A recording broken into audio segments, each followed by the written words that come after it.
mo kung sa'y gitudlo sa mong pastor? John 3:16. Uy. For God so loved the world that He gave His only begotten Son.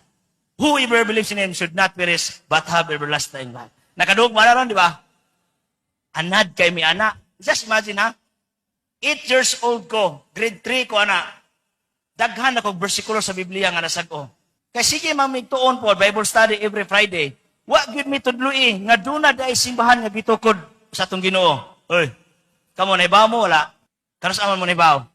Kay ang nakadungog man ang moingon mo nga, brad, dili man importante ang simbahan, dili importante ang relihiyon. Kadungog maron? Mao na mindset mo na among gitudlo sa among mga pastor, sa among leader. Bisan kinsa mo na gitudlo, ngano man aron madani mo, di ba? Dili importante ang simbahan, brad. Pero wa sila kibaw nga kining simbahan na diha ang sakramento nga gihatag sa atong Ginoo. Nga wa sa ubang simbahan. Mao na hinungdan sa nakadungog ko sa mga wali sa CFD dito sa Plaza Rizal sa Tagbilaran.